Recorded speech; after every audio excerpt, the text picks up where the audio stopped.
Unfortunately, obviously Jalen with the Achilles, and then Van with the forearm.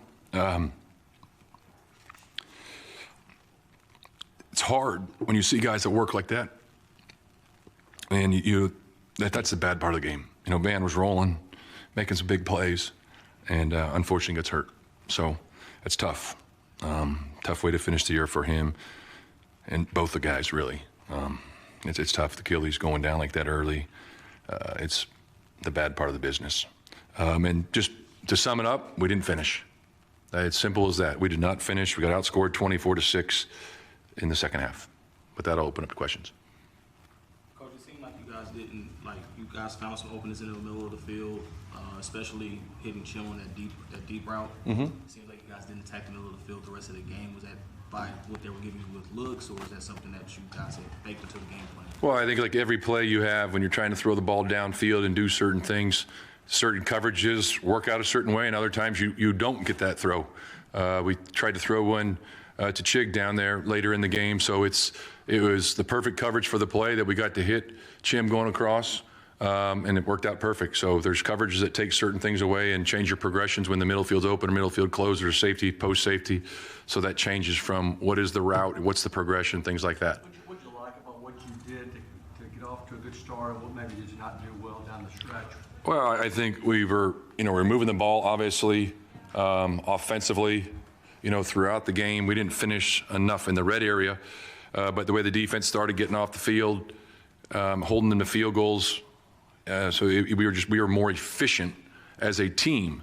But just for the team things, if you look at it like Jeff, 10 sacks season, awesome. Once again, he comes out there and does his thing. Tony Pollard, 1,000 yards, 4 straight seasons. And then the special one, Jim, most yards in NFL history. Pretty impressive for a rookie. Unbelievable. I don't know all those numbers, and I know some people that he passed. It's just what a phenomenal year through this point in the season. He's got one more to go.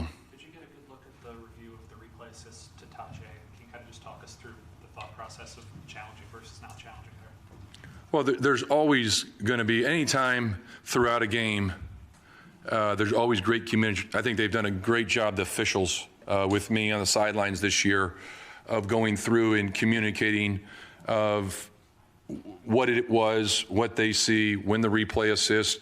And there's times, too, that they tell you, hey, you can challenge this. You might want to challenge. I mean, it's open. It's been great this year, the dialogue I've had with the officials on our sideline and the communication. Same thing when double moves come up sometimes. I'll tell them, hey, we got a double move coming. And I think when they communicate that way, it really helps us out, and that's why we have the replay assist and what we're doing in the NFL today. So on that play specifically, was there something you saw that made you not want to challenge it?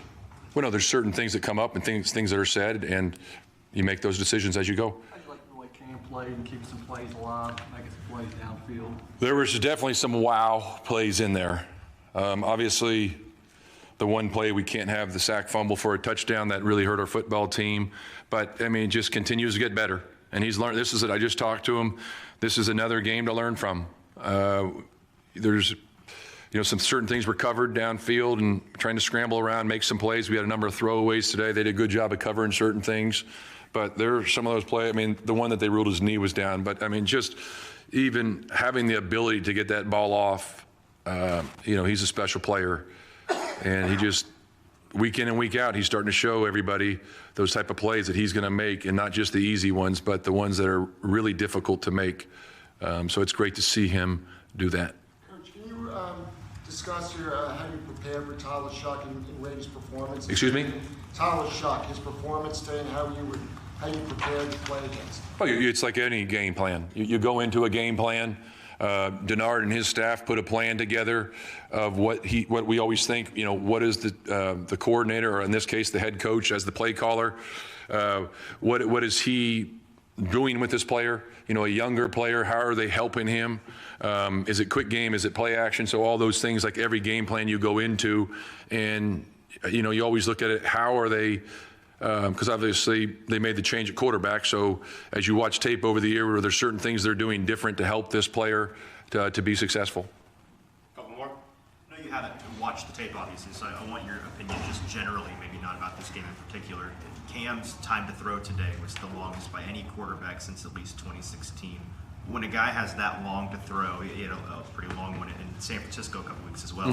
What does that generally tell you about how they're seeing the field and how their guys are getting open downfield? Well, I think it's a combination really of everything. I'll say one thing is, like the fourth down call, there's nothing like you have a good running game. That's always going to help the protection, especially when there's play actions and things like that, a number of them that we ran today. So anytime you have the play actions, you're going to have a longer time to hold on to the ball, do certain things. When you're efficiently running the game, you're committed to the running game. And I think also as Cam extends plays, that obviously jumps the numbers up from time to time. And I know you referenced it earlier, but I'll have to watch the tape to see exactly, hey, could we got rid of the ball sooner on certain plays? What is it? Were plays covered? Is it a progression? Something like that. So I'll have a better answer once I watch it tomorrow. Mike, maybe a question for later, but as a guy who's been around a lot of NFL teams, you've been doing this one for a while now. Yeah. How close do you feel like this team is to being back where it wants to be in the near future? Well, I think, if you look at how we played the last month of the season, really, I think you can see the growth of the team, being 2-1 heading into this game, going to Cleveland, getting the win. Unfortunately, we came up short in San Francisco, and then they had the phenomenal game last week in Kansas City, and that was, you see the way the entire team played and the way we started playing today. I think there's so many positives you look at. We knew it was going to be challenging throughout the year and how it was going to go. It's hard to win in the NFL, but I think you see the way Cam's starting to play and the more plays he's making. I mean, you got Jeff on defense. I mean, you can't build. I mean, he's the pillar of the defense, and the way he played once again today, it's week in and week out. So I think there's been a lot of growth this year on the team, and it's great there's a bright future here. You look at it in the amount of snaps these rookies have played. You're just speaking offensively. Cam is playing with the three rookies with him in the skilled positions, and it's that those snaps are invaluable for their futures. And the amount of snaps Cam's gotten this year and the way he's improved, so it's only going to help the organization, Cam, the offense, and then you look at the amount of plays really in the secondary part of it of Marcus and Kevin, and unfortunately they both got dinged and they're not playing right now. But and you look at Marcus, both those guys really at playing not just one position, but two positions. So I think you look at this rookie class and you say, this is a really good group moving forward, and give Mike and the whole staff credit for the guys we brought in here to help us get to where we are today. So they've got a really, really bright future. And the thing I love about them too is that they truly love the game. They are the first ones in, the last ones to leave often. And you guys wrote the article early about Cam being here bright and early in the offseason. That's how they all are. I mean, you walk in, by a room late at night sometimes, and they're all sitting in there watching tape. So they've all got a really bright future, and it's great to see. Second half, we got a chance to put a team away. We got to put the team away. In that second half, was it just, as you mentioned, discipline? Was it just a matter of not being disciplined, not executing? That's exactly what it was. I mean, you see guys just open. You see guys breaking tackles. I don't know what the number is right now, but from what I saw and what you felt on the field was we just wasn't tackling. Get the guy on the ground and just got guys doing their job, like the run play. We had them stoned in the backfield. I mean, no calling no names. I mean, we'll see it on the tape, but I mean, every 11 had to do the job, and then just get them on the ground. We got to be able to tackle, especially when they come late in the game like that, to where we know they're gonna kind of try to run the ball. The game is in close range, and that big run at the end, that last touchdown run shouldn't happen. So you've got young, inexperienced DBs involved in that run play and in the two touchdowns that ended the game. How tough? You guys traded away DBs. Leggerius got hurt. Is there a scenario where you ask too much of those guys, or they just have to step in and get it done? What do you say to guys? I would just say everyone have a job to do. I can't control injuries. I can't control who on the back end. Them guys knew that they was going to have to play Monday. We had a couple injuries last game. Some guy went on IR. Everybody, the way we try to operate, the way Denard coaches defense is everyone have to be ready to play. And at the end of the day, when you're talking about the game of football, these guys, we professional athletes, everyone dreamed to play in the NFL. So when you get your opportunity, it doesn't matter about young and experienced because these guys practice for this. This is the reason why we practice through the week, play on Sundays. So we just have to be better at doing our job. Yes, maybe the nervous and just being able to be like that mindset of, I got to go out here and play football, but, I got to step up. But that's what you want. I feel like that's what you should expect as a professional athlete. Like, you want to be on the field in them type of situations. So it take all 11, though. Like, it's not just on these young guys that happen to fill in. Yes, it's when your guys get injured and you got a lot of guys going out with injuries and traded, like, yes, it's hard as hell. Like, get me wrong. But the way I was taught, next man up mentality. And we have to do a better job of, like I said, when it comes down to just doing your job and tackling, it don't matter if you young or old.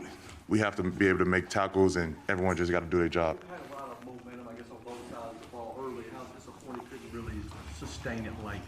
This is disappointing. Like I said, when you have an opportunity to put a team out, take the life out of the team, you have to do it. Like, that's something we didn't do in the second half, and we talked about it at halftime. Go finish the game, and we didn't do that. So, yes, it's frustrating, and the question is that when you're walking off the field after the game, it's just like, how in the heck did we let that one slip away? And like I said, just go back to doing basic fundamental of the game of football is everyone doing their job and just get the guy on the ground. You got a game left, obviously, next week, but what kind of your overriding feeling as you walk out of here for the last time this year? Been a rough season, man. We won one game here in Nissan Stadium, and I just want to get back to winning a football game. I want to get back to packing these stands. My first 3 years here, we won football games. We packed Nissan, come in, and, just like last week, you sing a national anthem, you hear the Chiefs, which that's what they do. They travel. But I remember when we had the Chiefs here a couple of years ago, and you didn't see much red. You may heard them, but you didn't see much red. So I just want to get back to being able to win football games around here. And then, like I said, it's been a rough season for us, especially at home. I'm sure it's not the way our fans wanted it to happen, and I know for a fact it's not the way we wanted it to happen in the locker room. So, like I said, it's been a rough season, but we got one more. Like I said in the locker room after the game, this coming up week is going to be the last time this team's together as a whole, and we got to go out this week and take every day one day at a time, but we got to embrace it. We got to embrace being around each other. We don't know who all going to be back in that locker room next year, coaches included. So, we got to embrace it, and we got one more, and I'm sure, I don't know, I didn't check on Jacksonville. I'm sure they're still in the playoff, but we got an opportunity to maybe knock them down one or whatever. They got the first seed. I don't really know what's going on with them, but we just got to go out there with a mindset that, we can finish this season off the right way. One more time with this team, and that's kind of what my message to this team. Just take this week with a mindset that we're going to play for each other and finish the season off the right way. Jeff, do you feel like this team is closer to get back to playing winning football than maybe it was this time last year or earlier this season? We improved. You saw the improvement from guys on this football team. It's the reason why we was able to, I'm sure everybody's going to say, they were missing Mahomes, but it was the reason why we was able to, win a game last week. You see the improvements from guys, especially our young guys. So when you can see improvement throughout the year, that's what you expect. We got a whole offseason, though. We got a lot of work to do. I'm not going to sit up here and just say what maybe what somebody want to hear, but I feel like we got a lot of work to do. It's not going to just fix in a couple of days. Like I said, we have been getting better as a team, and we got one more to try to finish the season out the right way. Why Why is it so difficult to just win 2 in a row? I wish I knew. That's when I heard McCoy say it last night. We haven't won, 2 in a row in a long time. Like, that was surprising. Like, I'm like, what the heck? Like, so, and that's why I go just get back to like, I want to get back to winning football games, and that's all. Like, it's got to be our mindset of how can we stack wins? How can we stack wins? Because we haven't done that in a long time. So we got one more. Can't stack no more wins right now. We just got to focus on this last one against Jacksonville. And, when we get ready to come back this offseason and leading up into next year, it's going to be different. So.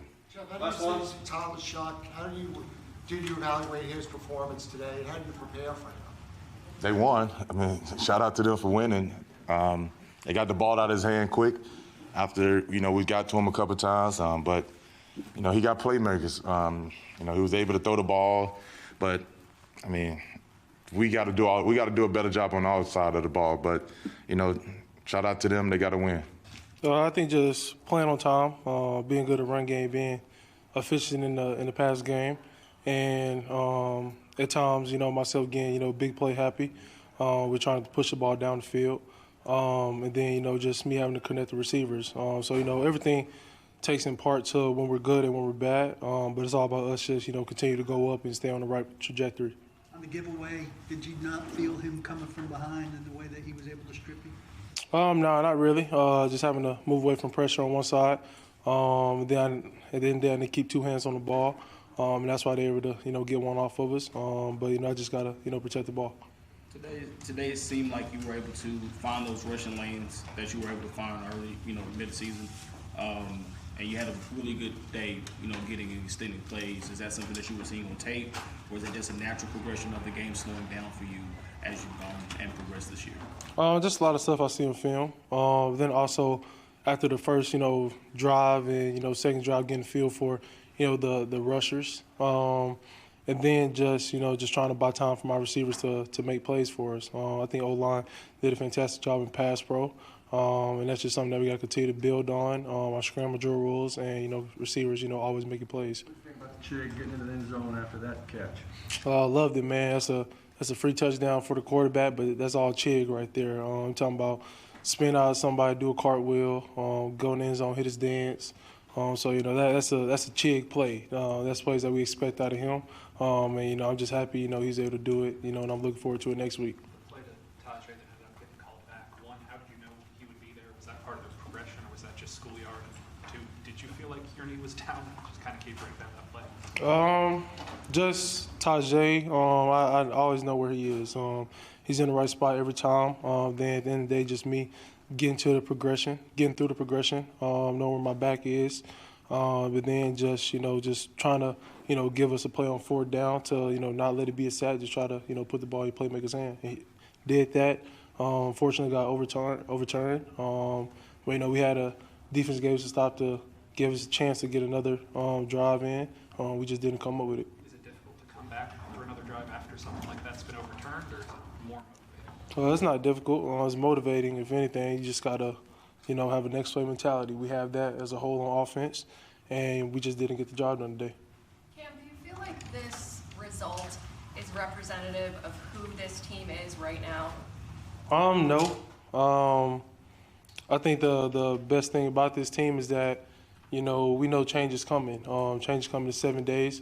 But back in August, everyone, said to, just each other that we got each other. Every game that we go into it, whether it's win or lose, we know the culture that we have. And that's something that we got to continue to build on. This game, at the end of the day, will never define us. But, the biggest thing that we want to have in the locker room is a winning culture. That's something that, we trending upward and getting towards. We just got to make that emphasis on it every day. Knowing the change is coming, what's this next week going to be like for you, knowing this team's going to be a lot different next year? To win our last football game together, I think that's the biggest thing. Excited for, guys to step up and make plays when their number's called. Not a lot of people get opportunity to play out there on Sundays. So, the guys we have in our locker room, we take advantage of each and every opportunity and just try to, put, the team and ourselves in the best situation to, try to win games for the franchise. Part of the winning level you are, but in that 4th quarter, do you feel the wave a bit? I mean, you've got the lead, they're about to take the lead. Your DBs make a big play there with the fumble into the end zone that preserves the lead. It feels like you guys are going to sustain it, and then Saints obviously find a couple scores late. But do you feel the ebb and the flow of the game like that? Is that exciting to be part of that, or? Nope. I mean, you get touchdowns or die trying. So at the end of the day, it doesn't matter whether you're up by a lot or you're down by a lot. You just got to take every drive the same and try to score points. You referenced a winning culture just a little bit ago as far as having to be built around here. Where does that start for a team that's been down for as long as this one has? Starts one individually. Every person in the building have to have the right mindset to win games. It don't matter whether you're a player, whether you're in front office, or you in the IT department. So at the end of the day, everything happens for a reason. We have a great building to have that culture. Everyone in the building is trending towards that culture. And at the end of the day, it's about winning games on the football field. The coaches and the fans and the front office, they're going to do so much. But at the end of the day, it's about the players putting their best film on tape each and every Sunday, trying to win for our organization. How would you assess this team in terms of growth from the beginning of the season to now, in your estimation? The growth's been, terrific, especially from, I would say, just a young guy standpoint. The rookies, whether it's Femi, who unfortunately got hurt early, just him, I would say him seeing the field through film instead of actually being out there. I think that's the biggest, help that a rookie can get. And then obviously with Chim being a Pro Bowler, Elliott Gunner, I think just the rookie class will continue to get better, leaning on the vets especially vets like Cody, Jeff, just to continue to pick us up. So, I'm looking forward to continue those relationships with those guys. Cam, on a lighter note, how do you feel next week the University of Miami is going to do in the Cotton Bowl against Ohio State? Man, I wish I could be there, but I feel like they're gonna do something to shock the world. A lot of those guys I got a chance to play with in Miami. Mark Fletcher, I'm pretty sure he's going to have a big day. The O-line up there. So, I'm excited for them. They know I'm going to be the first ones watching. I'm always tuned in with those guys, and I'm excited for them to shock the world.